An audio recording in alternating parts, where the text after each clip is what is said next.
আজকের মাহফিলের আমন্ত্রিত প্রধান আকর্ষণ কুমিল্লা জামিয়া দারুল হুদা কমপ্লেক্সের সুযোগ্য প্রতিষ্ঠাতা মহাপরিচালক হযরত মাওলানা মোল্লা নাজিম উদ্দিন আলোচনা পেশ করেছেন। বিশিষ্ট আলেমে দ্বীন হযরত মাওলানা দেলোয়ার হোসেন হামিদি সাহেব। আজকের মাহফিলে যিনি আয়োজক একজন আপনাদের এলাকার কৃতি সন্তান সুসুন্ডা সিনিয়র মাদ্রাসার সুযোগ্য সুদক্ষ অধ্যক্ষ, যার মাধ্যমে মূলত আমাদের এই মাহফিলে আসা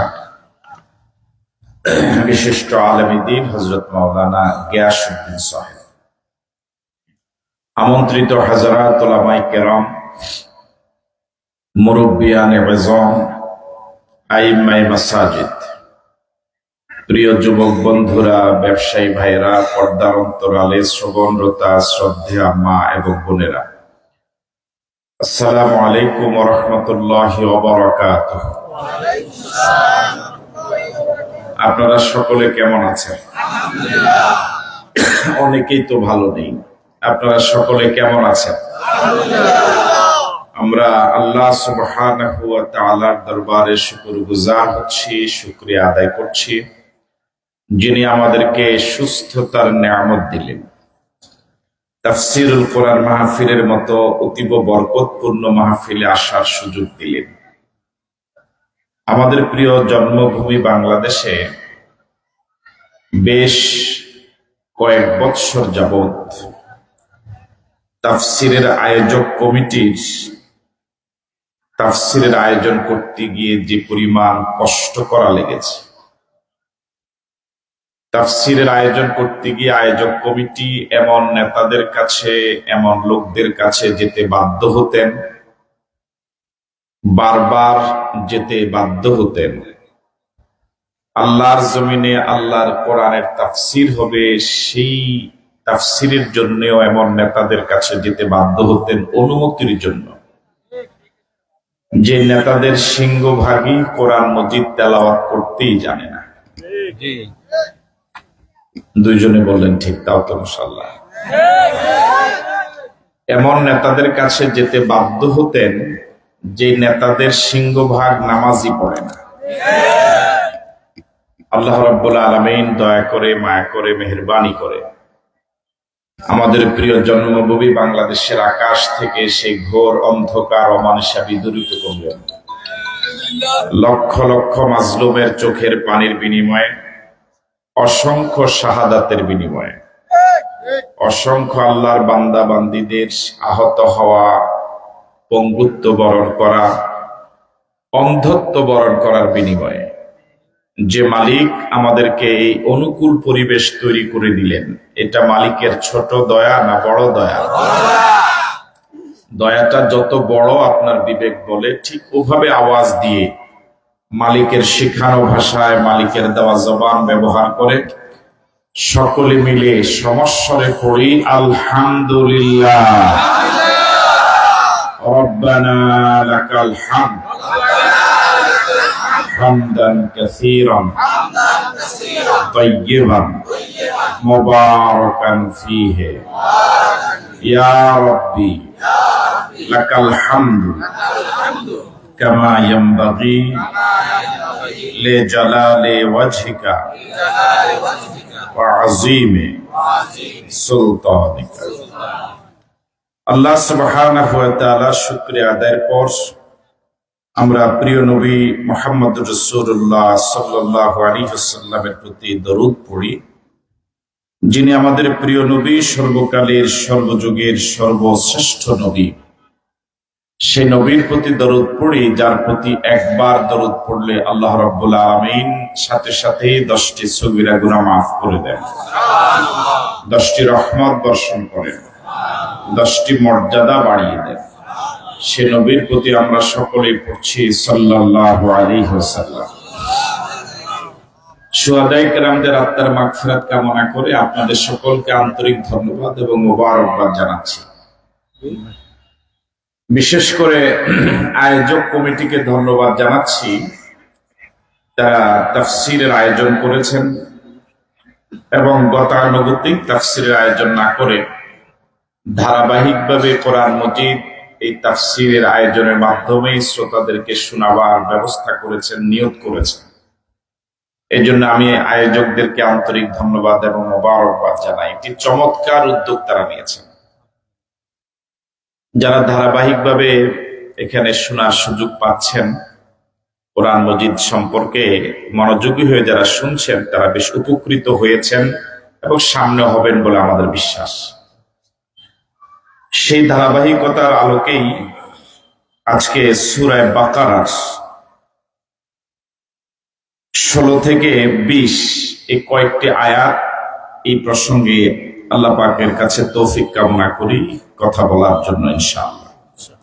সুবহানাকা লা ইলমা লানা ইল্লা মা আল্লামতানা ইন্নাকা আনতাল আলিমুল হাকিম। রব্বিশ শরহ লি সাদরি ওয়া ইয়াসসির লি আমরি ওয়াহলুল উকদাতাম মিন লিসানি ইয়াফকাহু কওলি। এর কোরআন মজিদ 114 সূরা সম্বলিত। প্রথম যে সূরা, ওই সূরার নাম সূরা ফাতিহা। 7 আয়াত সম্বলিত সূরাটি পুরা কোরআন মজিদের ভূমিকা। এই ভূমিকার পরে মূলত কোরআন মজিদ শুরু হয়েছে সূরা বাকারা দিয়ে, আর শেষ হয়েছে সূরা নাস দিয়ে। কোরআন মজিদের সবচেয়ে বৃহৎ সূরার নাম বাকারা, 286 আয়াত, 40 রুকু, ক্রমিক নাম্বার 2। রাসূল মাকবুল সাল্লাল্লাহু আলাইহি ওয়াসাল্লামের হিজরতের পরে নাজিল হয়েছিল, এই জন্য সূরাটি মাদানিয়া। আমি আবারও বলি, সূরার নাম বাকারা, আয়াত 286, রুকু 40, ক্রমিক নাম্বার 2, সূরাটি মাদানী। জবাব পাওয়া যাবে ইনশাআল্লাহ? এই জবাবটা তো পাওয়া যায়নি। জবাব পাওয়া যাবে ইনশাআল্লাহ? আপনারা কি কারোর প্রতি রাগ? আজকের মাহফিলে যুবক কম, বুড়া বেশি মনে হয়। যুবক আছে? কই যুবক কই আছে? বাড়িতে আছে, দোয়া করে। জি, তাহলে এবার যুবক বুড়া সকলকে জিজ্ঞেস করছি, যাদেরকে আল্লাহ জবান দিয়েছেন জবান খুলে জবাব দিবেন। সূরার নাম? শুধু যুবকেরা বলেন সূরার নাম। এবার বুড়ারা বলেন। দেখছেন বুড়াদের অবস্থা? দেখছেন? আমাদের দেশে একটা ভালো, স্টেজে যারা ওনারা যুবক না বুড়াও না, ওদের বলাই লাগে না। এবার যুবক বুড়া সকলে বলুন সূরার নাম। আয়াত 200, রুকু, ক্রমিক নাম্বার। সূরাটি মাক্কি না মাদানী? এবার এভাবে বলুন, কোরআন মজিদের 2 নাম্বার সূরায় আয়াত কয়টি? ওই সূরায় রুকু কয়টি? ওই সূরাটি মাক্কি না মাদানী? এবার সবাই একসাথে বলুন সে সূরাটির নাম বাকারা। বাকারা শব্দের শাব্দিক অর্থ হচ্ছে গাভী, গরু, পশু। আল্লাহ রাব্বুল আলামিন গোটা মানব জাতির জন্য কোরআন মজিদকে হেদায়েতের কিতাব পাঠালেন, হুদান লিন্নাস। কিন্তু শুরুই করলেন ভূমিকার পরে গরুর নামে সূরা দিয়ে, আর শেষ করলেন সূরা নাস দিয়ে। নাস মানে মানুষ। মনোযোগ আছে আপনাদের? তাহলে সূরা বাকারার পরে শুরু করেছেন কোন সূরা দিয়ে? ও বলে নাস। শুরু করেছেন কোন সূরা দিয়ে? বাকারা দিয়ে। বাকারা মানে গরু, গাভী, পশু। আর নাস মানে এই যে শুরুটা হলো গাভী দিয়ে, পশু দিয়ে, গরু দিয়ে, আর শেষ হলো মানুষ দিয়ে। এর মাঝে কি কোনো হিকমত নাই? এর হিকমত হলো এই, যার ভিতরে কোরআন মজিদের ইলম নাই, এই কোরআন মজিদের নূর নাই, সে গরু। রাগ হয়েছে মনে হয়। এতে যুবকরা এখন একদম চুপ হয়ে গেছে। যার ভিতরে কোরআন মজিদের এলেম নাই সে গরু, সে পশু। আর জোরে বলেন। দ্বিতীয়ত হিকমত হলো, শুরু করলেন গরু দিয়ে, গাভী দিয়ে, পশুর নামের সূরা দিয়ে, শেষ করলেন মানুষের নামের সূরা দিয়ে। এর দ্বিতীয় হিকমতটি হলো, এই কোরআন মজিদ পশুকে মানুষ বানায়। বুঝাতে পারি নাই? এই কোরআন মজিদ কাকে মানুষ বানায়? তার মানে গরু এই কোরআন শরীফ পড়তে পারবে? পড়লে ও মানুষ হয়ে যাবে? তার মানে এই কোরআন মজিদ যার ভিতরে নাই সে হাত পা মানুষের হলেও সে পশুর চরিত্রের। এই কোরআন মজিদের মিশনারিতে কোরআন মজিদ যদি সে তেলাওয়াত করে ধীরে ধীরে কোরআন মজিদের এই রঙের রঙিন যদি হয়, তাহলে কোরআন মজিদের চরিত্র যদি তার ভিতরে ঢুকে, পশু চরিত্রগুলো দাফন হয়ে সে পৃথিবীর শ্রেষ্ঠ মানুষের চরিত্রে রূপান্তরিত হয়।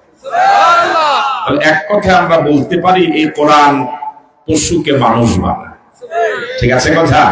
তাহলে কোরআন মজিদ যার ভিতরে নাই, ওরা উচ্চ শিক্ষিত হলেও ওরা পশু, ওরা গাধা। ঠিক নয় কি? যত বড় ডক্টরের ডিগ্রি দাঁড়িয়ে হোক, যত বড় উচ্চ শিক্ষিত হোক, কোরআন জানে না, কোরআনের বিরোধিতা করে তো ও পশু। ঠিক আছে কথা? আর কোরআন মজিদ জানে, কোরআন মজিদ অনুযায়ী চলে, যদি একেবারে গরিব হয়, আফ্রিকার কালো নিগ্রো মানুষ হয়, খাটো মানুষ হয়, একেবারে বিশ্রী মানুষ হয়, খায়রুকুম মান তাআল্লামাল কুরআন ওয়া আল্লামা, এই পৃথিবীর সেরা মানুষদের একজন। আমার ভাইরা, এই সূরা বাকারা এত গুরুত্বপূর্ণ সূরা। এই সূরার অনেকগুলো ফাজায়েল তাফসীরের বিভিন্ন কিতাবে রয়েছে। এর মাঝে শুধু একটি আমি আপনাদেরকে শোনাতে চাই। হযরত উসাইদ ইবনে হুযাইর রাদিয়াল্লাহু তাআলা আনহু এই হাদিসটি রওয়ায়াত করেছেন। ঘটনাটি তাকে কেন্দ্র করেই। তিনি বলছেন যে একদিন আমি সূরা বাকারা তেলাওয়াত শুরু করছিলাম। মনোযোগ আছে আপনাদের? তো উনি বলছেন যে আমার পাশে একটি ঘোড়া বাঁধা ছিল। ওই সময় আরবের মানুষের বাহন তো দুইটাই ছিল, ঘোড়া অথবা উট। এই দুইটাই তো সাধারণত বাহন ছিল, এটা ওনাদের নিত্য সঙ্গী ছিল। উনি বলছেন যে আমার বাহন ঘোড়াটা আমার পাশে বাঁধা ছিল।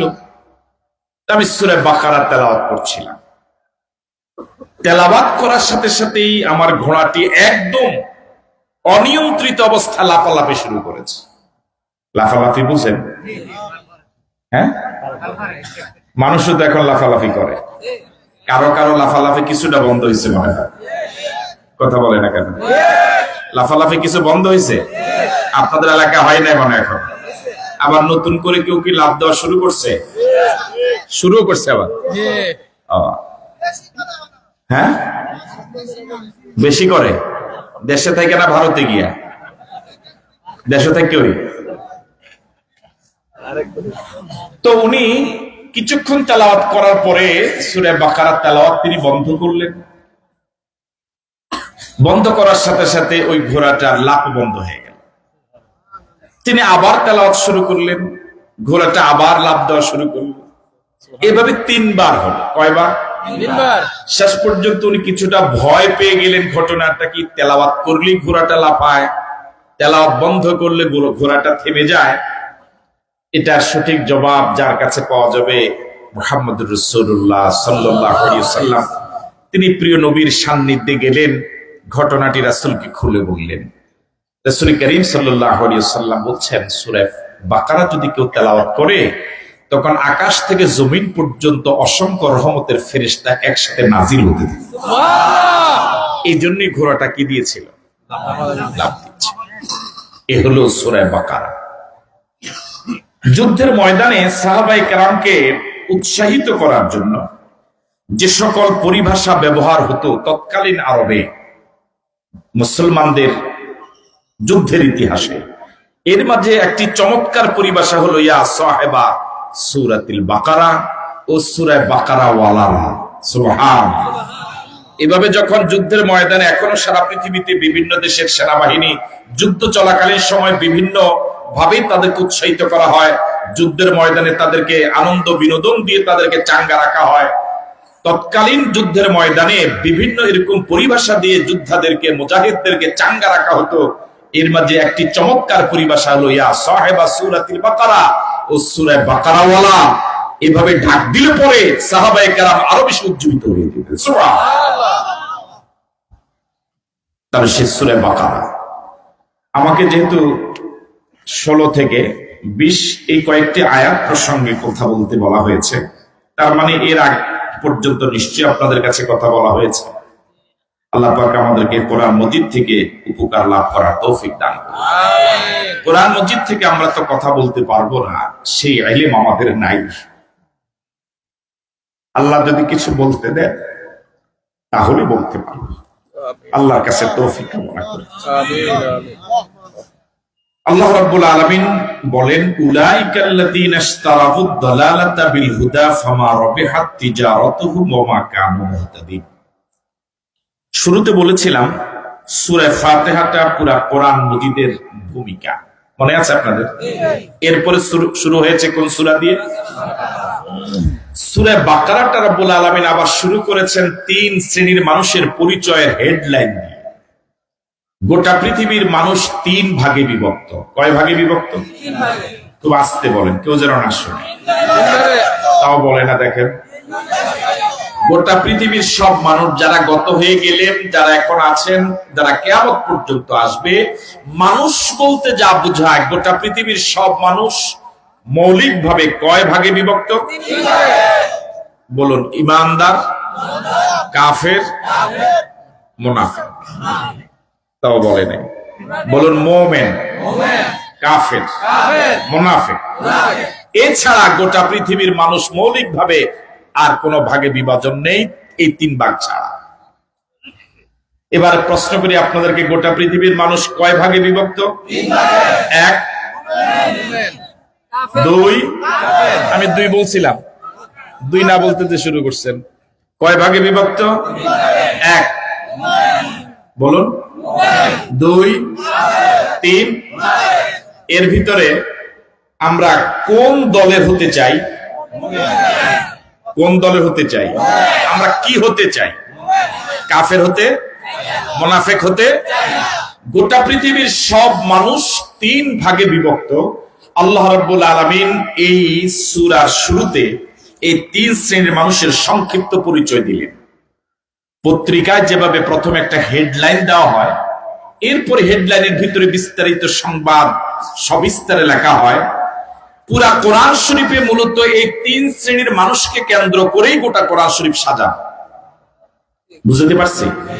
মুমিনদের চরিত্র, তাদের করণীয়; কাফেরদের চরিত্র, তাদের শাস্তি; মুনাফিকদের চরিত্র এবং তাদের শাস্তি। এই 3 শ্রেণীর মানুষের চরিত্র এবং তাদের পরকালে তাদের পরিণয় কি, পরিণতি কি, তাদের বৈশিষ্ট্য কি, তাদের চরিত্র কি, এই 3 শ্রেণীর মানুষের এই কথাগুলো দিয়ে পুরা কোরআন শরীফ সাজা। আল্লাহ রাব্বুল আলামিন এই বিস্তারিত বলার আগে সূরা বাকারার শুরুতে এই 3 শ্রেণীর মানুষের সংক্ষিপ্ত পরিচয় দিয়েছেন, একেবারেই হেডলাইনের মতো সংক্ষিপ্ত ভাবে। মনোযোগ আছে আপনাদের? এর মাঝে 1 থেকে 5 এই 5 আয়াত আল্লাহ পাক মুমিনদের পরিচয় দিয়েছেন। কয় আয়াতে? আবার বলুন। সূরা বাকারাতে মোট আয়াত কত? 286 আয়াতের ভিতরে প্রথম 1 থেকে 5 এই 5টা আয়াতে গোটা পৃথিবীর ঈমানদারদের সংক্ষিপ্ত পরিচয়ের সচিত্র একটি চমৎকার প্রতিবেদন আল্লাহ পাক উপস্থাপন করেছেন। কয় আয়াতে? এরপরে 6 থেকে 7, মনোযোগ আছে আপনাদের? এই 2 আয়াত আল্লাহ রাব্বুল আলামিন কাফেরদের পরিচয় দিয়েছেন। তাহলে মুমিনদের পরিচয় কয় আয়াত? কাফেরদের পরিচয় 8 থেকে বাকি ধারাবাহিকভাবে 13 আয়াত আল্লাহ পাক মুনাফিকদের পরিচয় দিয়েছেন। এবার আপনাদেরকে আমি জিজ্ঞেস করি, মুমিনদের পরিচয় দিয়েছেন কয় আয়াতে? কাফেরদের পরিচয়, মুনাফিকদের পরিচয় 13 আয়াত। কয় আয়াত? মুনাফিকদেরটা পরিচয়টা একটু বেশি লেগেছে। হ্যাঁ, আসলে তাদের ক্ষতির দিকটাও কম, এই কারণে ও বলে না। কাফেররা পৃথিবীতে মুমিনদের, ইমানদারদের, ইসলামের যে পরিমাণ ক্ষতি করেছে, মুনাফিকরা এর থেকে অনেক কম করেছে। এটা তো ভালো বুঝে দেখি। হ্যাঁ, মাদ্রাসা থাকলে তো এটা মাদ্রাসার মাঠে দিতে। মাদ্রাসার অংশ। তাহলে কি বলতেছিলাম, আবার বলি, আল্লাহ রাব্বুল আলামিন গোটা পৃথিবীর মানুষ যা সৃষ্টি করেছেন, মোট মানুষ কয় দলে বিভক্ত, কয় ভাগে বিভক্ত? এক, জোরে বলুন, দুই, তিন। মুমিনের পরিচয় দিয়েছেন প্রথম কয় আয়াতে, এরপরে কাফের পরিচয় দিয়েছেন কয় আয়াতে, এরপরে মুনাফিকের পরিচয় দিয়েছেন। এই 13 2 যোগ 2 কত হলো?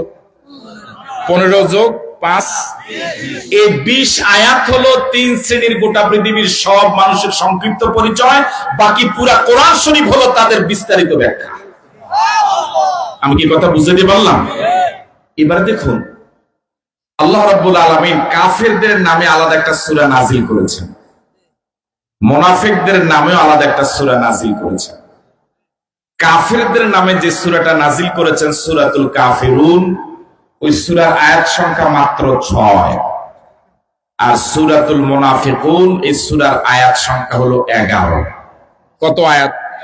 তাহলে কাফেরের নামে সূরার প্রায় দ্বিগুণ, প্রায় ডবল। ঠিক আছে কথা? হ্যাঁ, আবারও বলি, সূরা কাফিরুন একটা সূরা আছে না নাই? কুল হুয়াল্লাহু আহাদ, কুলিয়া, কুলিয়া আইয়ুহাল, এটা কাফেরদের নামে সূরা। এই সূরাতে আয়াত হলো 6টা। আর সূরাতুল মুনাফিকুন, মুনাফিকদের নামে আল্লাহ পাক আলাদা একটা সূরা নাযিল করেছেন, ওই সূরার আয়াত সংখ্যা 11। তাহলে বোঝা যায় কাফের থেকে মুনাফিকদের চরিত্র বড় খারাপ, এদের ক্ষতিটা বড় মারাত্মক। যুগে যুগে এই মুনাফিকরা যে পরিমাণ ক্ষতি করেছে, এবং এই চলমান সময়ে যে পরিমাণ ক্ষতি হুজুর নামের মুনাফিকরা করেছে এবং অন্য নামের মুনাফিকরা করেছে, অন্য কেউ এরকম ক্ষতি করতে পারে।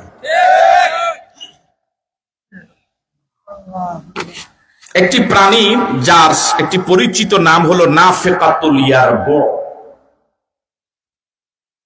কিছু প্রাণী আছে এরকম যেটা মাটিতে বসবাস করে, মাটিতে ঘর বাড়ি বানিয়ে থাকে। সব প্রাণীর আবার এই চরিত্র নয়। এই মাটিতে বসবাস করা কিছু প্রাণীর চরিত্র হলো এরকম, তারা যে মাটিতে গর্ত করে থাকে, ওই বাসার, তাদের ওই ঘরের, ওই বাড়ির মুখ থাকে দুইটা। কয়টা মুখ? বুঝেন কথা? একটা মুখ থাকে জনসম্মুখে খোলামেলা থাকে, এটা খোলা থাকে। মুখটা কি থাকে না? ঢাকা থাকে না, বন্ধ থাকে না। আরেকটা মুখ থাকে অনেক দূরে ঝোপ জঙ্গলে, একটু আগাছার ভিতরে থাকে, একটু ঘাস বা অন্য এরকম আগাছার ভিতরে থাকে। ওখানে কিছু জুরজুরা মাটি দিয়ে ওরা রেখে দেয়। জুরজুরা মাটি বুঝেন? আমার এই গ্রাম্য ভাষাটি বুঝেননি আপনারা? হ্যাঁ, আপনি কি বলছিলেন এটা বলেন, আপনি অনুবাদটা বলেন। আলগা মাটি। হ্যাঁ, এই আলগা মাটি দিয়ে মুখটাকে কি করে রাখে? মানুষ যখন এদের অত্যাচারে অতিষ্ঠ হয়ে এদেরকে মারার জন্য, ধরার জন্য বাসা গিয়ে আক্রমণ করে, তো মানুষ তো ওই ঝুরঝুরা মাটি দিয়ে যে মুখটা ঢাকা দেওয়া, আলগা মাটি দিয়ে যে মুখটা ঢাকা দেওয়া, ওটা তো মানুষের নজরের বাহিরে, নজরের আড়ালে, এটা দেখেই না মানুষ। মানুষ দেখে শুধুমাত্র খোলামেলা জায়গায় যে মুখটা থাকে। মানুষের ধারণা এই মুখটা দিয়ে আক্রমণ করলে তাকে ধরা যাবে, মারা যাবে। এখানে অনেক সময় পানি ঢালে, অনেক সময় গরম পানি ঢালে। ঢালে আপনারা? ঢালে না ঢালি? ও ঢালেও নেই। শেষ পর্যন্ত ওরা আপনাকে ধোকা দিয়ে, বোকা বানিয়ে, ওই যে মুখটা আপনার নজরের বাহিরে, ওই মুখটা দিয়ে তারা কি করে? বেরিয়ে যায়। বেরিয়ে গিয়ে ভারতে গিয়ে মোবাইলে ষড়যন্ত্র করে।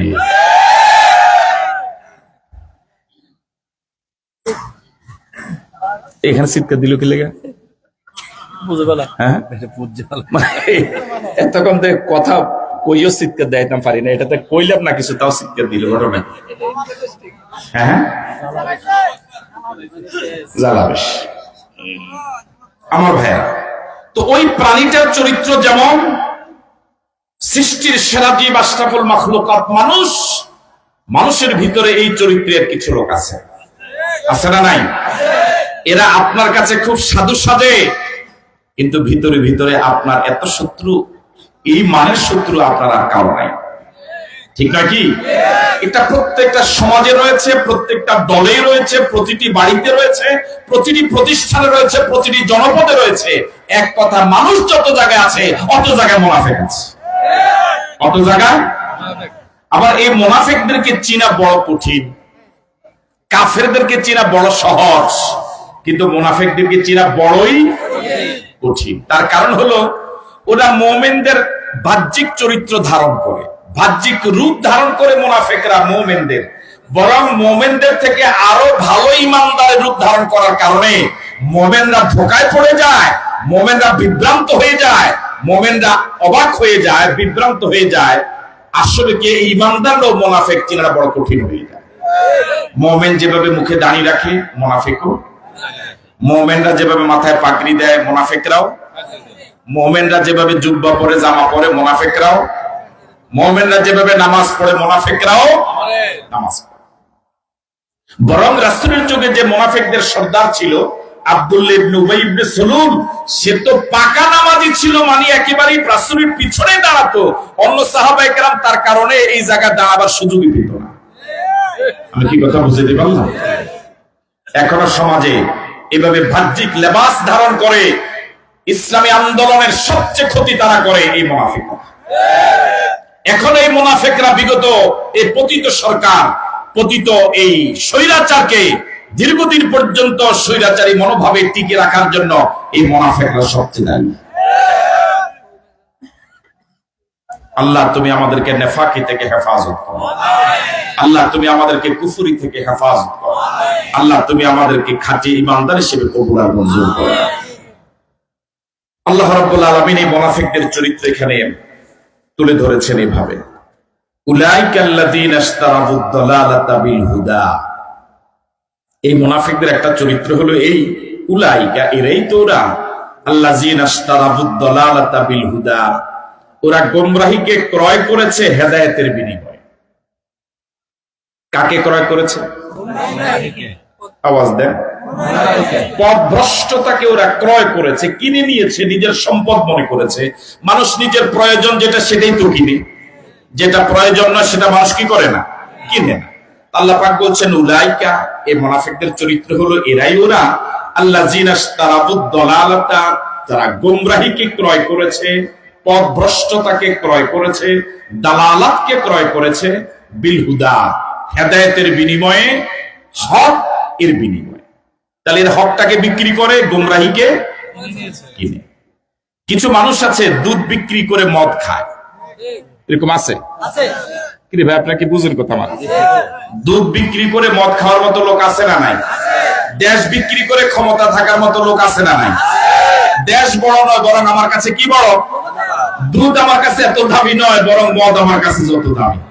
অবাক করা কথা, চট্টগ্রামে ইসকনের হাতে যেই তরুতাজা প্রাণটা ঝরে গেল, সাইফুর রহমান আলিফ, কি এক চৌকস মেধাবী এক আইনজীবী ছিল, তাকে যে জবাই করেছে ওই হিন্দু ইসকনের ছেলেটা শুধু এক বোতল মদের বিনিময়ে জমা করেছে। তাকে এক বোতল মদ দিয়েছে, ও মদটা ওর কাছে এত প্রিয়, এত ভালোবাসার, যে একটা মানুষের জীবন ওর কাছে কিচ্ছু না, বড় মদটাই তার কাছে সবচেয়ে প্রিয়। আমি বুঝতে পারি না মনে। তাহলে এই চরিত্রের মানুষগুলো এমন, ওদের কাছে ওদের ব্রেনের উপরে, আকলের উপরে এমন পর্দা পড়েছে, এখন ওরা দেশটা প্রিয় না ক্ষমতাটা প্রিয় এটা বুঝার মতো আকলও নাই। এই জন্য দেশটা বিক্রি করে দেওয়ার মতো সব কলা কৌশল দেবী, আমার ক্ষমতাটা পাকাপোক্ত হওয়া জরুরি।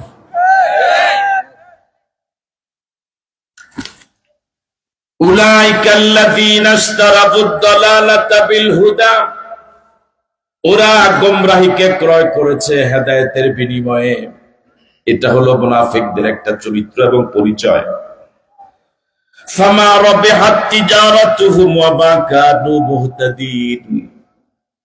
আল্লাহ রাব্বুল আলামিন বলেন, এই পৃথিবীতে মানুষ যারা ব্যবসা করে কোন মানুষ লসের জন্য ব্যবসা করে না, করে?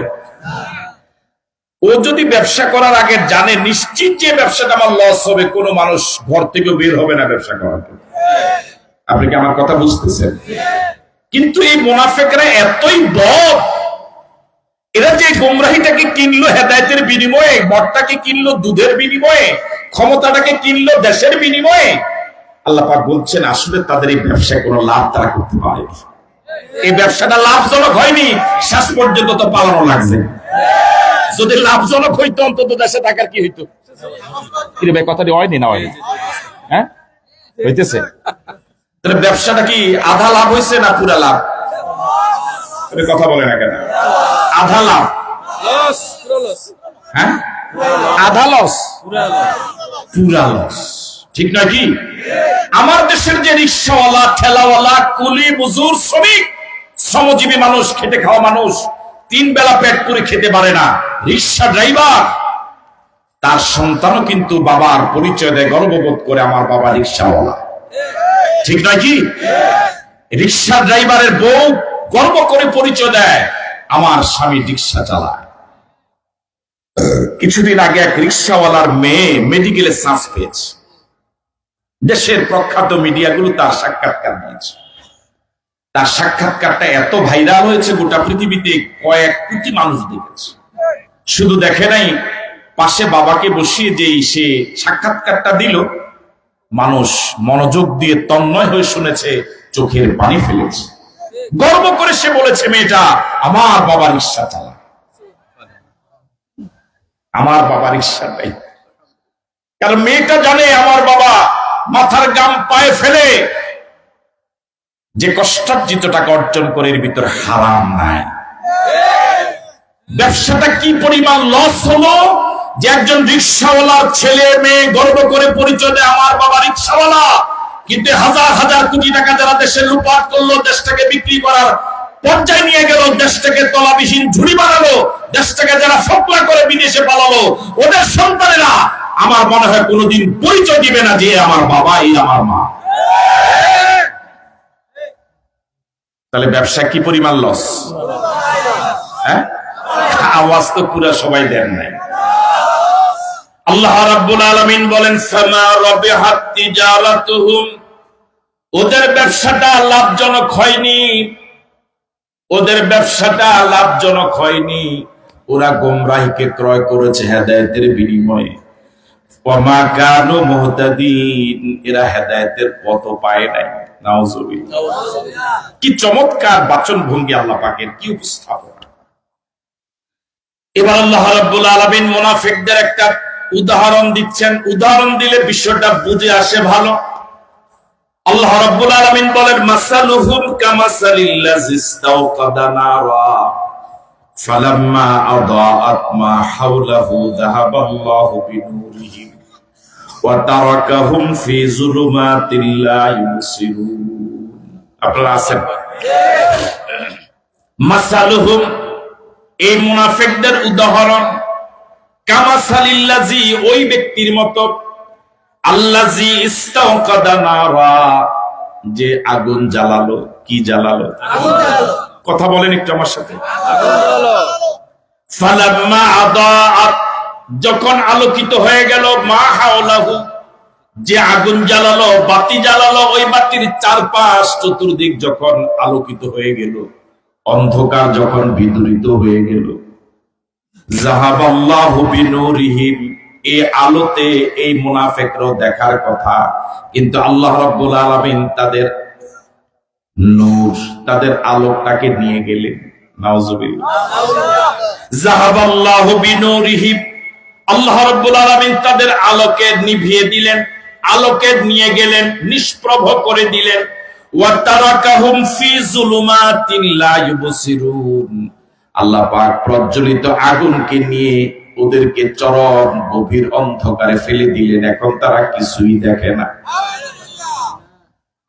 এই উদাহরণের ব্যাখ্যা হলো, প্রথম ব্যাখ্যা হলো, রাসূল করিম সাল্লাল্লাহু আলাইহি ওয়াসাল্লাম আলো জ্বেলেছিলেন, হেদায়েতের আলো জ্বালান নাই। কথা বলে না, হেদায়েতের আলোতে পুরা মক্কা আলোকিত হলো, পুরা মদিনা আলোকিত হলো, পুরা পৃথিবী আলোকিত হলো। আবু বকর সে আলো পেলেন, ওমর রাদিয়াল্লাহু তাআলা আনহু সে আলো পেলেন, সাহাবায়ে কেরাম সে আলোতে আলোকিত হলেন। বেলালের মতো কালো মানুষ, নিগ্রো মানুষ, আফ্রিকান কালো মানুষ, গরিব মানুষ, খেটে খাওয়া মানুষ, তিনি আল্লাহ নবীর প্রজ্বলিত আগুন দিয়ে প্রজ্বলিত নূরে আলোকিত হলেন। কিন্তু আব্দুল্লাহ ইবনে উবাই ইবনে সালুল সে এই নূর দিয়ে আলোকিত হতে পারলো না। ঠিক নাকি? আমি কি কথা বুঝাইতে পারলাম? মাদ্রাসার পাশে বাড়ি, অথবা মাদ্রাসায় চাকরি করে, নামাজ পড়ে না। বড় কিছু তো কম লাগবে। স্বাধীনতা আছে, আগেও আমরা করেছি কম বেশি, এরকম আছে না নাই? আমার ভাইয়েরা, হুজুরের ছেলে নামাজ পড়ে না, হুজুরের মেয়ে পর্দায় থাকে না, পিসাবের ছেলে, বাকিটা আমরা কইলাম দেশ দেশ দেশ এমলাইল ফারাক, শূন্যস্থান পূরণ কর। বুঝেন নাই কথা? আমার ভাইয়েরা, আল্লাহ রাব্বুল আলামিন বলেন মাসালুহুম কামাসালিল্লাযী ইসতাওকাদা নারা। একজন আগুন জ্বালালেন, নূর জ্বালালেন, ফালাম্মা আদাত মা হাওলাহু, চতুর্দিক আলোকিত হলো, গোটা পৃথিবী আলোকিত হলো। অসংখ্য অন্ধকারাচ্ছন্ন মানুষ এই আলোতে আলো পেল, জান্নাতের আলোতে আলোকিত হয়ে গেল। কিন্তু ফালাম্মা আদাত মা হাওলাহু যাহাবাল্লাহু বিনূরিহিম, আল্লাহ পাক ওই মুনাফিকদের আলোটা নিয়ে গেলেন। এখন নিয়ে যাওয়ার কারণে ওয়াতারাকাহুম ফি যুলুমাতিল লা ইউবসিরুন, এমন অন্ধকারে তারা পড়ে গেল, কিছুই দেখে না। এখন যদি প্রশ্ন করেন আল্লাহই তো আলো নিয়ে গেলেন, তাদের দোষ কি? এটা আরেক বিষয়, আরেক বিস্তারিত ব্যাখ্যার বিষয়। সংক্ষেপ কথা হলো, গায়েবের একমাত্র মালিক কে? আরো জোরে বলেন কে? কুল লা ইয়ালামু মান ফিস সামাওয়াতি ওয়াল আরদিল গায়বা ইল্লাল্লাহ। নবী হে, আপনি বিশ্ববাসীকে জানিয়ে দেন, আকাশ এবং জমিনে আল্লাহ ছাড়া আর কেউ গায়েব। আপনাদের এলাকায় ঝামেলা নাই তো? আছে। গায়েবের একমাত্র মালিক কে? আওয়াজ দিয়ে বলুন তো আল্লাহ। আরো জোরে বলুন আল্লাহ। আরেকবার বলুন আল্লাহ। আমার ভাইরা, আমাদের এলাকায় আঞ্চলিক ভাষা মাঝে মাঝে কোন লোকের হেদায়েত না পাওয়ার অথবা কথাটা না বুঝার ক্ষেত্রে এরকম বলে, তারা যদি কোরআন বাইকটাও খাওয়ায়, কোন এরকম একটা কথা আপনাদের এলাকায় আছে না? এই এলাকায় আছে কথা। হ্যাঁ, গায়েবের মালিক যেহেতু আল্লাহ, এরা যদি এই নূরের ভিতরে নূরের ভিতরে গোটা জীবনও যদি কাটায়, এরা হেদায়েত পাবে না, গ্রহণ করবেন, এটা তো আল্লাহ জানে না? জানে না? জানে কি জানে না? সুতরাং সে জানার ভিত্তিতে আল্লাহর নূরটা নিয়ে গেলেন। বুঝলেন না কথা? তাহলে দোষ তাদের। কার দোষের কারণে? তাদের দোষের কারণে। মাসালুহুম কামাসালিল্লাযী ইসতাওকাদা নারা ফালাম্মা আদাত মা হাওলাহু যাহাবাল্লাহু বিনূরিহিম ওয়া তারাকাহুম ফি যুলুমাতিল লা ইউবসিরুন। আমার ভাইরা, সুলকানি রোগ চিনেন? সুলকানি রোগ আপনাদের এলাকা আঞ্চলিক ভাষা কি বলে? সুলকানি তো কয় না, আরেকটা কয়, কি কয়? এটা না কইবেন, খাজ্জানি কয়। এই খাজ্জানি রোগটা চুলকাইতে মজা। এটা কিন্তু এই ছায়াতে থাকলে চুলকায় না। বুঝেন নাই? এটা আগুনের কাছে গেলে চুলকায়, আর রোদে গেলে কথা বলে না কেন? এখন আপনার চুলকানি রোগ আগেই আছে, এতক্ষণ নীরবে ছিলেন, ছায়া ছিলেন, কোনো চুলকায় নাই। এখন আগুনের কাছে গেলেন, চুলকানি শুরু হইল। এখন দোষ কি আগুনের না আপনার? যারা কোরআন শরীফের সঠিক কথাগুলো শোনার পরে মাহফিল থেকে চলে যাওয়ার মতো মানসিকতা হয়, বুঝতে হবে তাদের ঈমান আমলে চুলকানি রোগ আছে। কথা বলে না কেন? আমি বুঝাতে পারি নাই মনে হয়। হ্যাঁ, সত্যি কথা। কি রোগ আছে? কোরআন মজিদ যে তেলাওয়াত জানে না, কোরআন মজিদের অনুবাদ তো পরে, ব্যাখ্যা তো আরো অনেক পরে। যে ছেলে মাদ্রাসার প্রাইমারিতে পড়লো না, নুরানি পড়লো না, অক্ষর জ্ঞান যার নাই, সে বাংলা রিডিং যে পড়তে পারে না, ওকে যদি কখনো ইউনিভার্সিটির কোনো ক্লাসে বসিয়ে দেন, সে কি ওই শিক্ষকরে ভালো বলবে না পাগল বলবে? সিলেবাস সম্পর্কে কিছু বুঝবে? সুতরাং আপনারা ধারাবাহিক ভাবে তাফসির দিয়েছেন, পুরা কোরআন শরীফের তাফসির। যে সমস্ত শ্রোতারা কোরআন শরীফের তেলাওয়াতই জানে না, ওরা তো এই তাফসির শুনে বলবে যে না, হুজুর তো রাজনীতি না করছে। হ্যাঁ, কি হয় নাই? ওয়াজ হয় না, কি হয়েছে? এক লোকে শুনছে নতুন চাঁদ দেখলে মুনাজাত দেওয়া লাগে। কি দেওয়া লাগে? এখন ওই লোক নতুন চাঁদ উঠবে, এমন সময় তো ছোট বাচ্চারা রাস্তায় যায়, সেও রাস্তায় গেল মুনাজাত দিবে। চাঁদ উঠবে উঠবে ভাব, এমন সময় তার নিম্নচাপ শুরু হয়েছে। এখন সেগুলো টয়লেটে, টয়লেট এখন পরিপূর্ণভাবে সারতে পারে নাই, এমন সময় বাচ্চারা চাঁদ বলে কি দিছে, চিৎকার দিছে। এখন মুনাজাতটি ছুটতে যায়, এই কারণে কোন রকম আদা মাদা সাইরা সে আয়সা কি দিছে, মুনাজাত দিয়ে, আল্লাহ জীবনে কত মুনাজাত দিলাম, এবারে চাঁদের মতো এত গন্ধ তো কোনো চাঁদে পাইলাম না। আছেন আপনারা? চাঁদে গন্ধ না তার হাতে গন্ধ? এতটুকু কমন সেন্স যার নাই, ওরে আপনি কোন ওয়াজ দিয়া, কোন তাবিজ দিয়া, কোন পানি পড়া দিয়া, কোন হুজুরের মুরিদ বানায় ভালো করবে? আমি বুঝাইতে পারলাম? মাসালুহুম কামাসালিল্লাযী ইসতাওকাদা নারা ফালাম্মা আদাআত মা হাওলাহু যাহাবাল্লাহু বিনূরিহিম ওয়া তারাকাহুম ফি যুলুমাতিন লা ইউবসিরুন। আল্লাহ পাক তাদের আরো কয়েকটা বৈশিষ্ট্য বললেন। সুম্মুন, তারা হলো বধির। তাদের কান আছে, পৃথিবীর অন্যান্য মানুষের যেভাবে কান আছে তাদেরও কান আছে। আবু বকর, ওমর, ওসমান, আলী রাদিয়াল্লাহু তাআলা আলাইহিম আজমাইন, ওনারা কান দিয়ে যেভাবে হক কথা শুনে, আব্দুল্লাহ ইবনে উবাই ইবনে সুলুল, এই মুনাফিকদের কান থাকার পর ওই কান দিয়ে তারা হক শুনে না। এই চরিত্রের লোক এখন অবশ্য সমাজে নাই। জোরে বলে আছে না নাই? এই দেশের তৌহিদি জনতার হৃদয়ের স্পন্দন, গোটা বাংলাদেশ না গোটা পৃথিবীর মুসলমানদের সম্পদ। তাফসীর জগতের যিনি মুকুটহীন সম্রাট ছিলেন, তাফসীর জগতের যিনি কিংবদন্তি ছিলেন, শহীদ আল্লামা দেলাওয়ার হোসেন সাঈদী, তিনি বলেছিলেন আমরা আপনাদের শত্রু নই। বলেন নাই? কি রে ভাই, আপনাকে আসেন এখানে না গেছেন গা? বলেন নাই? আমরা আপনাদের শত্রু নই, আপনার শত্রু আপনার পাশে। ঠিক নাকি? আপনি গেছেন যেভাবে গেছেন, যান, চালান, ভালোভাবে চালান, আমরা আপনার শত্রু না। বলেছিলেন আপনার বাবা আর আকাশচুম্বী জনপ্রিয়তাকে মাটির সাথে যারা মিশিয়ে দিল, তাদেরকে আপনি মন্ত্রী বানিয়েছিলেন। এরাই আপনার পতন ঘটাবার জন্য যথেষ্ট। এই কথাটা কিন্তু, এই হক কথাটা কিন্তু কানে নেয় না। কান ছিল না? ছিল না? কথা কয় না, কান ছিল? আমরা মাতের নাকি আমি বুঝি না, ছিল কানের নিচে। আমাদের দেশে কানের মাছিও লড়ে না। ঠিক আছে না কথা? সুম্মুন বুকমুন উমিয়ুন ফাহুম লা ইয়ারজিউন। সুম্মুন বুকমুন, তারা হলো বধির, তারা হলো বোবা। কান দিয়ে যেভাবে হকটা রিসিভ করে না, হকটা শুনে না, আল্লাহ জবান দিলেন, জবান দিয়ে হকটা বলেও না। কথা বলে ঠিক নাকি?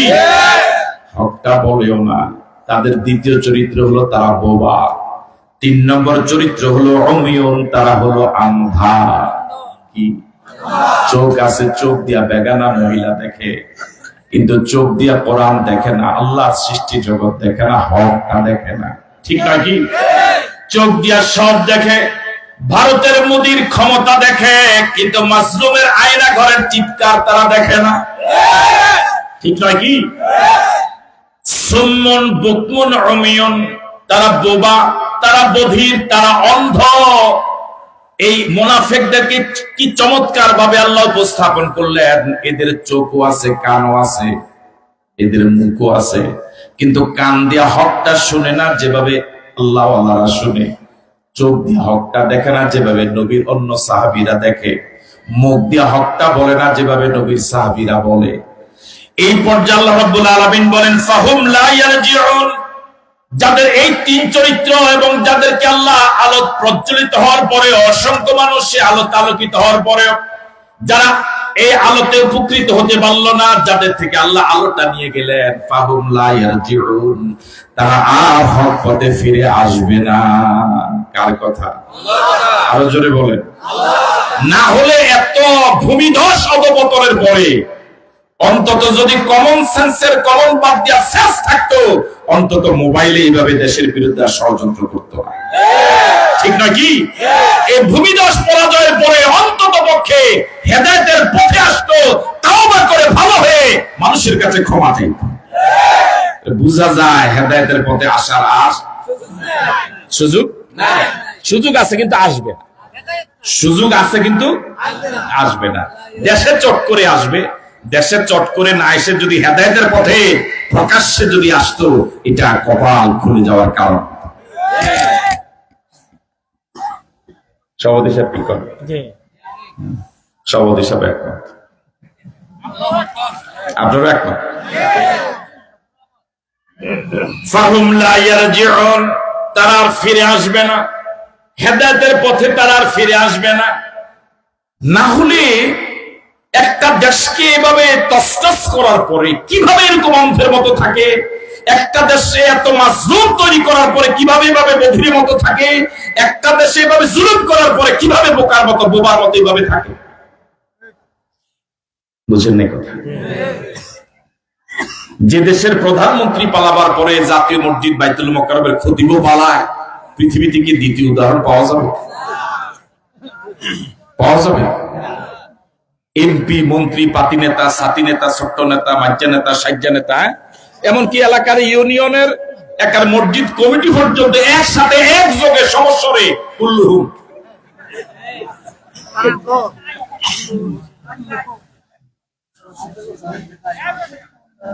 আমার ভাইয়ের আসলে হেদায়েত এটা আল্লাহর বিশাল নেয়ামত।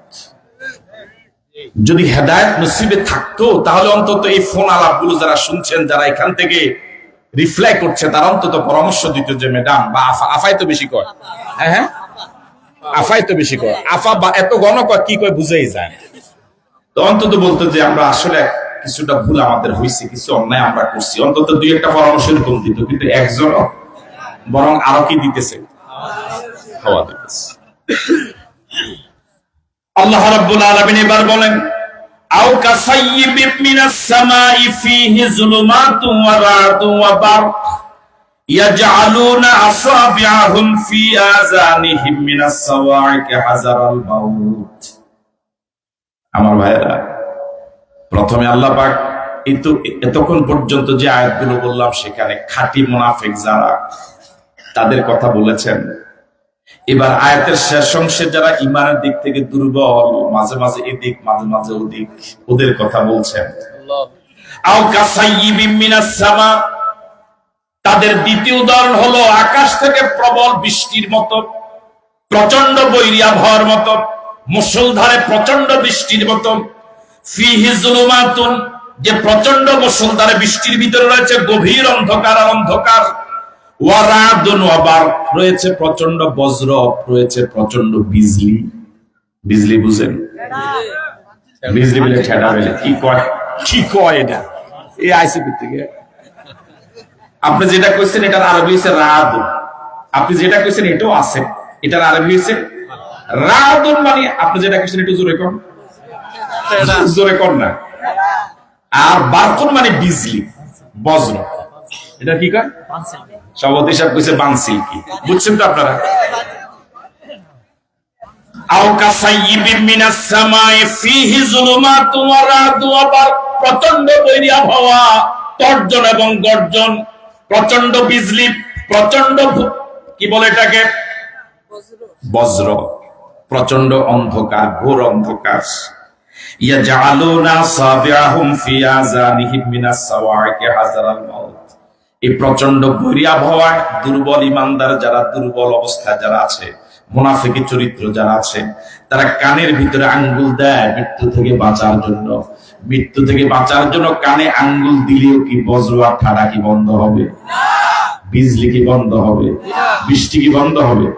একটা পাখি আছে নাকি শুনলাম, ও পাখি ডিম পাড়ার সময় চোখে কি দেয়?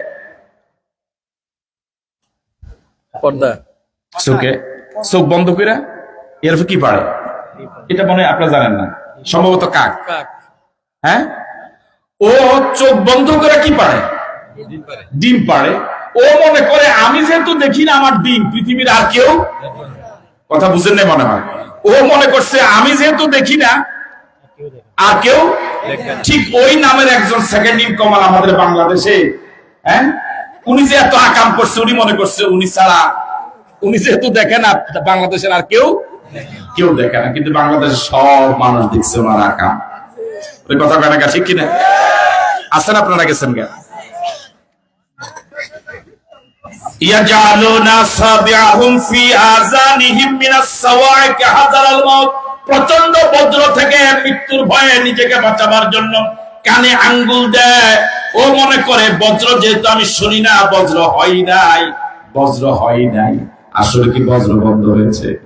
কানে আঙ্গুলের কারণে বজ্র এবং বিজলি কি বন্ধ হবে? বৃষ্টি কি বন্ধ হবে? ওয়াল্লাহু মুহীতুম বিল কাফিরিন, আল্লাহ কাফেরদেরকে পরিবেষ্টন করেই আছেন। কোন কাফের আল্লাহর পরিবেষ্টন থেকে বের হওয়ার কোন সুযোগ নাই। ঠিক আছে কথা? মরণ থেকে পালাও তুমি, মরণ তোমায় লইবে ঘিরি, যদিও সুদূর আকাশ পানে লুকাও সেথায় লাগিয়ে সিঁড়ি। এ মহারোগের চিকিৎসক নাই সে ঔষধ জগতে, খুঁজিয়া কাতর হইলে কি হবে, পারিবে না তারে ফিরাতে। খুঁজিয়া কাতর হইলে কি হবে, পারিবে না তারে ফিরাতে। আল্লাহ বেষ্টনে সবাই বেষ্টিত আছে না? ইয়াকাদুল বারকু ইয়াখতাফু আবসারাহুম, ইয়াকাদুল বারকু, বিজলিটা তো প্রচন্ড, তো প্রকট, মনে হচ্ছে যেন তাদের দৃষ্টিকে কেড়ে নিবে, দৃষ্টিকে নিষ্প্রভ করে নিবে, দৃষ্টিকে নিয়ে যাবে। কুল্লামা আদানাহুম মাশাউ ফীহি, যখনই একটু বিজলি হয় তখনই তারা পথ চলে। ওয়াইজা আযলামা আলাইহিম, যখন আবার বিজলি চলে যায় তখন ঠায় দাঁড়িয়ে থাকে। ওয়ালাউ শাআল্লাহু লাযাহাবা বিসামিইহিম ওয়া আবসারিহিম, আল্লাহ তো প্রচন্ড ক্ষমতাধর, আল্লাহ যদি ইচ্ছে করতেন আল্লাহ তাদের পুরোপুরি দৃষ্টি এবং শ্রবণ শক্তি নিয়ে যেতেও পারতেন, কিন্তু আল্লাহ তাদের পুরোপুরি দৃষ্টি শক্তি এবং শ্রবণ শক্তি নেন নাই। ওয়াল্লাহু ইন্নাল্লাহা আলা কুল্লি শাইইন কাদির, আল্লাহ তেমন ক্ষমতাধর, তিনি সব বিষয়ের উপর ক্ষমতা রাখেন কি রাখেন না? এই আয়াতের ব্যাখ্যা হলো এই, দুর্বল ইমানদার মুনাফিকি অবস্থা যাদের, মুনাফিকির ভাব যাদের বেশি, প্রচন্ড বজ্র সহ বৃষ্টি, ঘোর অন্ধকারাচ্ছন্ন বৃষ্টির উদাহরণ হলো জিহাদ ফি সাবিলিল্লাহ, আল্লাহর জমিনে দ্বীন কায়েমের আন্দোলন। প্রচন্ড বৃষ্টির মতো, প্রচন্ড বজ্রের মতো, প্রচন্ড বিজলির মতো যখন মুনাফিকরা এই জাতীয় জিহাদ ফি সাবিলিল্লাহ দেখে, মিছিল মিটিং দেখে, তখন তারা মিছিল মিটিং এ যায় না। কথা কয়, যখন জিহাদ বন্ধ হয়ে যায় তখন তারা রাস্তার ধরে তুর নামে। এখন দেখবেন বহু হুজুর এখন কিন্তু আস্তে আস্তে বাসা দিতে আছে। সুবহানাল্লাহ। কি আমার কথা মানে বুঝতে পারিনি আমি? বহু হুজুর দেখবেন এখন গাড়াত্তন কি হয়েছে, ওই যখন বিজলি হয় তখন তার আস্তে হাঁটে, বিজলি বন্ধ হয়ে গেলে কথা কয় না দাঁড়াই আছে। আমার ভাইয়েরা, বিগত দিনে যারা মুনাফিকি করেছে, জিহাদ ফি সাবিলিল্লাহ রাস্তা যায় নাই, ওরা এখন একটু আবহাওয়াটা একটু অনুকূলে মনে করে এখন স্টেজে এসে কয় আমি তো আমনা বই আসিলাম। ওই কথা কয় না ঠিক কিনা? এরকম লোক আছে না নাই? আবার খাঁটি ইমানদার এরকম অসংখ্য লোক আল্লাহর ময়দানে রয়েছে, যারা প্রচন্ড বিপদের সময় 8-10 বছর আয়না ঘরের মতো দুনিয়ার কবরেও তারা ঈমান হারা হয় নাই। ফাঁসির কাস্টে ঝুলেছেন, ফুলের মালার পরিবর্তে ফাঁসির রশি গলায় দিয়ে নিয়েছেন, এরপরে তারা ঈমান হারা হয় নাই। এরকম ঈমানদার সমাজে আছে না নাই? আরো জোরে বলেন আছে না নাই? তারা আগে যেমন ছিল এখনো সক্রিয় আছে না নাই? আর মুনাফিক যারা আগে ছিল গাড়ার ভিতরে, এখন সুযোগ পায়া গাড়া থেকে বের হচ্ছে। ঠিক নয় কি আমার ভাইরা? আল্লাহ পাক আমাদের সকলকে মুনাফিকি চরিত্র থেকে পরিত্রাণ পেয়ে সত্যিকারে ঈমানদার হয়ে কবরে যাওয়ার তৌফিক দান করে বলি আমিন। আরো জোরে সরে বলি আমিন। আমার আলোচনা দীর্ঘায়িত না করে আলোচনা আমি এখানেই টানছি। জি কি কর আরম্ভ করতে দেবে। এখন এখানে কেমন আমার ওস্তাদ চলে আসছে, কথা বুঝেন নাই? এতক্ষণ যে ওস্তাদের সামনে এত জোরে জোরে চিল্লেছি এটাই তো বেশি। আজকের প্রধান আলোচক, প্রধান মেহমান অত্যন্ত বড় মাপের আলেম, গোটা বাংলাদেশের হাতে গোনা কয়েকজন আলেমের একজন। আল্লাহ পাক ওনার ইলমে হায়াতে আমলে বারাকা দান করুক। আমার বস হাজীগঞ্জ আহমদিয়া কামিল মাদ্রাসার সুযোগ্য অধ্যক্ষ, আমি এটাই বলবো, এই নামে আমি ওনার সাথে এইভাবে চলতে চাই। উনি আমাকে এইভাবে স্নেহ করেন। ডক্টর হিফজুর রহমান, আল্লাহ রাব্বুল আলামিন তার আলোচনা শুনে আখিরি মোনাজাত করে বিদায় হওয়ার তৌফিক দান করে বলি আমিন। আরো জোরে সরে বলি আমিন। আমার প্রতি রাগ করেন নাই তো? আমি আপনাদের কাছে দোয়া চাই, মুহতারামের আলোচনা শুনে বিদায় নিবেন, এই আহ্বান রেখে, এই দাওয়াত রেখে। বেঁচে থাকলে দেখা হবে কোনো ময়দানে, আর যদি মরে যায় আল্লাহ যেন জান্নাতে পরিচয় করিয়ে দেয়। আল্লাহ যেন এই মুহতারামের স্নেহ থেকে আমাদেরকে বঞ্চিত না করে। আপনাদের সকলকে দোয়া করে দোয়া চেয়ে বিদায় নিচ্ছি। আসসালামু আলাইকুম ওয়া রাহমাতুল্লাহি ওয়া বারাকাতুহু।